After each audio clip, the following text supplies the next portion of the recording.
Hello, y'all. I'm David Giambattista, and I'm going to be trying to persuade you on why you should get a cat, or you should think about getting a cat. Cats aren't for everyone, but if you need some pushing towards getting a cat, here's some reasons. Number one, they're great at pest control.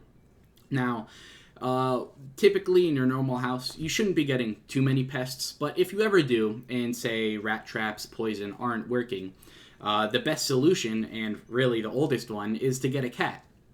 Now, cats are really good at controlling pests. Since we ever started collecting grain like 10,000 years ago, pests have come in like rats, mice, and stuff like that. And then the cats followed to hunt them. And ever since then, we've been using them as pest control. Whether it's in Disneyland, examples here, signs, they even have signs for them. Ships, whether it's the Mayflower or on like World War II ships to control the rat population, they're there. In New York City, the bodegas, they have cats. Well, not all of them, but if you look around, there's a pretty good chance you'll find one. And even more local, like the boardwalks. If you look under them, everyone knows they have the huge stray cat or feral cat population. And so when you get a cat, it's not only that it's hunting the rats, it's that its scent itself, once it's set up its territory, the rats just avoid it. So the perk is, even if it's not hunting rats and you don't want to see rats, a lot of people, the common thing with cats is they'll bring you presents on what they kill, whether it's snakes, rats, birds, gotten them all. They'll just keep the pests away. And in cities like Chicago, they're even using cats with help from the Treehouse Humane Society. Fun fact, they were the first cageless no-kill cat shelter founded in 1971. And today, they're using their resources to help cities like Chicago handle their rat problem. What they do is, for about $600, the price is negotiable, they'll help set up a cat into a house or business, wherever it's needed. Typically, even stuff like breweries, they use a lot of grain to help, make their product. They have huge rat problems because the second they get in, the rate's like a feast for the rats. So putting a cat in there will help deter the rats.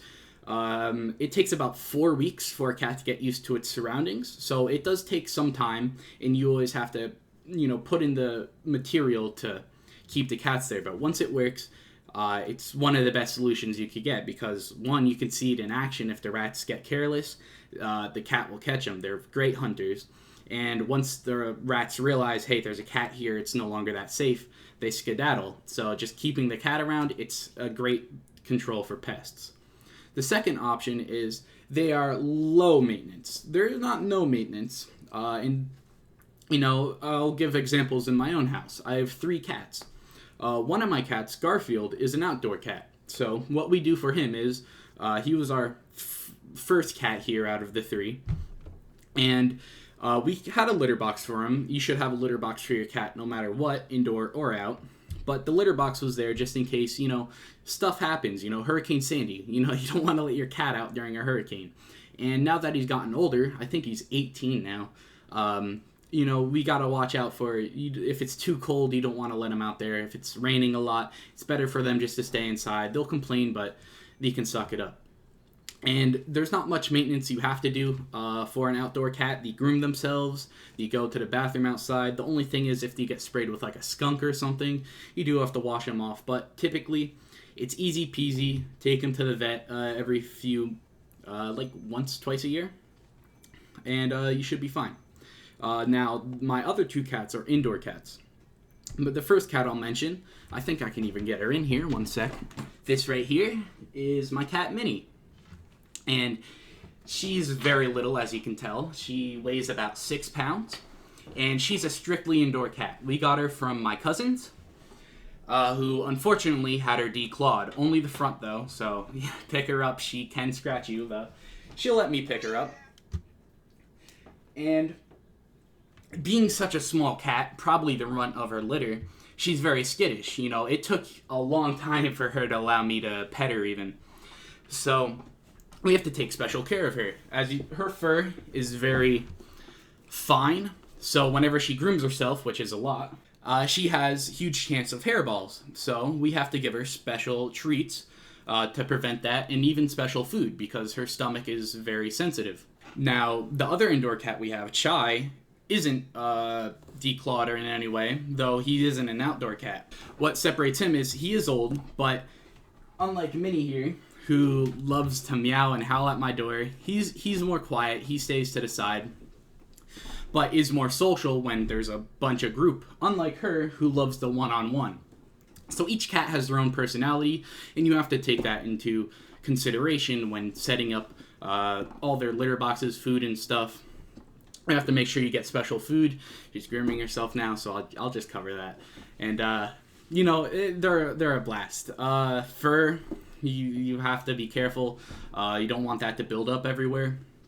And hairballs, you got to clean those up. That's the perk of having an outdoor cat. Whenever they do that, typically they'll do it outside. And also, outdoor cats typically require less food because if they're really hungry, they'll go out, hunt a mouse, and eat that instead. Where indoor cats strictly rely on you.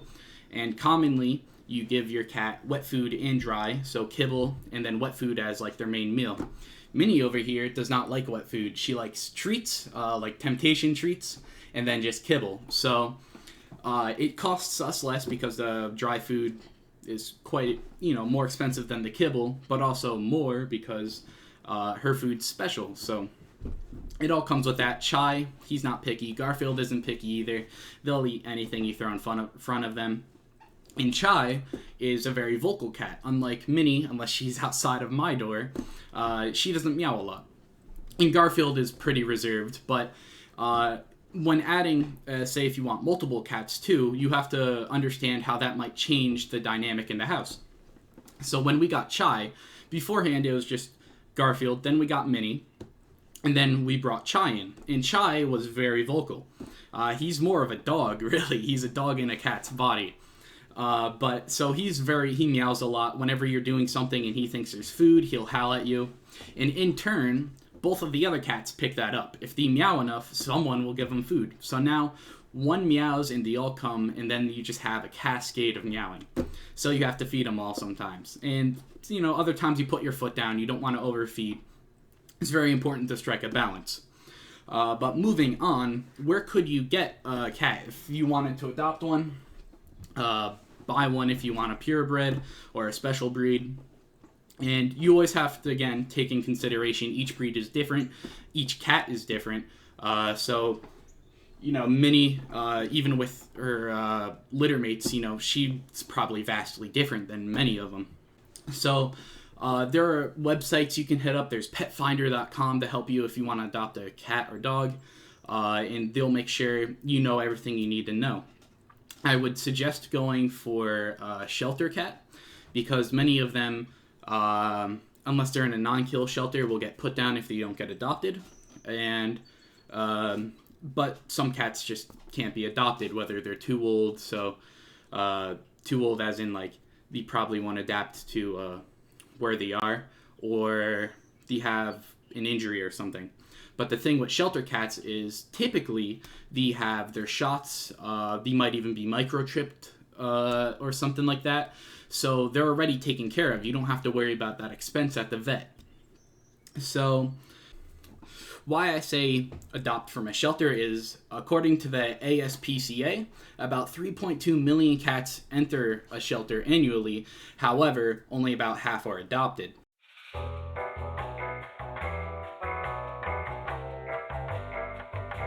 Planning out your litter box location and where your food goes can really help bring the cat in. The thing that cats don't love, that's a lie. They're not as showing of it. A dog wags his tail, comes up, lays by you, and will play like fetch with you. Good luck getting a cat to play fetch with you. But they do show love and affection in different ways. As I said before, Minnie howls outside of my door if I don't let her in because she just wants to come in here. She'll sit on my bed. Typically, I open the window for her. She loves it. Garfield will just sit by you. Sometimes he'll hop up onto your lap and he'll just let you pet him the whole time. He'll purr, and he's a polydactyl, which means he has extra claws. He has 6 on the front, 7 in the back, I do believe. And so when you pet a cat, they do that little kneading thing. It hurts. In Chai, he's not very adapted to us yet, maybe, or he doesn't like to come up and let us pet him, but he's more than happy to hang around us. So that just shows that cats do things in their different ways, you know. With all the points out of the way, I hope I made at least a convincing argument. If not, I hope you at least learned something. And that's all I have to say. Thank you.